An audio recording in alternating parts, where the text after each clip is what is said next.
Governments around the country grapple with how to tackle phone bans in schools. The issue of cyberbullying comes into play, with 875 incidents reported in the first 6 months of last year. It's terrible, isn't it? Teachers are reporting that the situation is getting worse as students find ways around the current bans. Here to tell us more is Bully Zero Chief Executive Janet Grima, who joins us from Melbourne. Janet, good morning to you. What exactly are these kids doing? What is the nature of this bullying? Yeah, it varies quite significantly. We are seeing young people who are participating in online viral challenges, which are humiliating and shaming their target.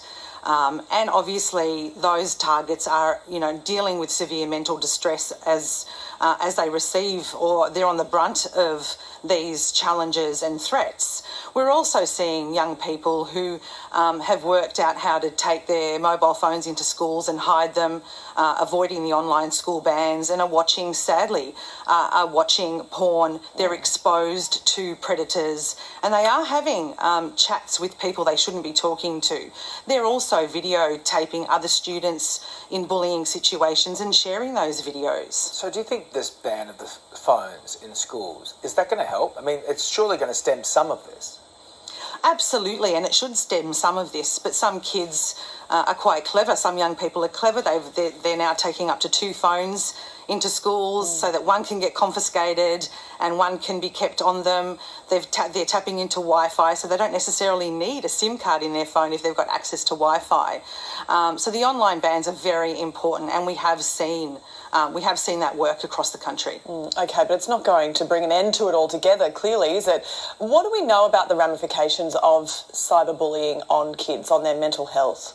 Yeah, the ramifications are huge. And just to give you some context, if you think about the MCG here in Melbourne, it holds about 100,000 people. That's how many young people don't go to school every day because they're experiencing the symptoms or the stress of being bullied. They're sleep deprived, they've got anxiety, they feel their self-esteem has taken a hit, and their school attendance is really low. So, excuse me, what can parents do, Janet? There's a lot that parents can do. We actually have a number of solutions here, and we run some training sessions to help parents understand what they can do. But simple solutions: no devices in the bedroom.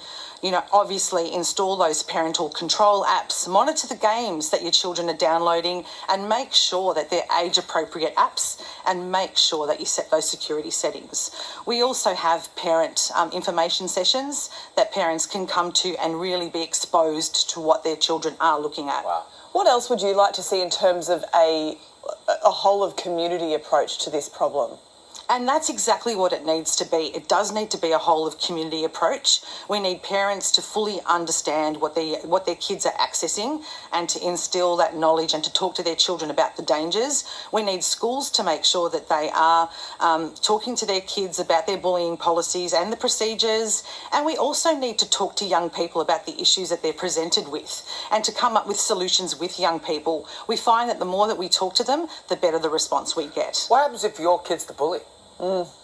Again, it's about talking to your child and understanding what it is for that young person and their need to bully. And often it's because they've got something going on for them personally as well. Yeah. Janet, really good advice in there. We appreciate your time this morning. Thanks for joining us. Thank you so much. And if you are experiencing any form of cyberbullying, you can reach out to kidshelpline.com.au. Still to come on Today Extra this morning, a Queensland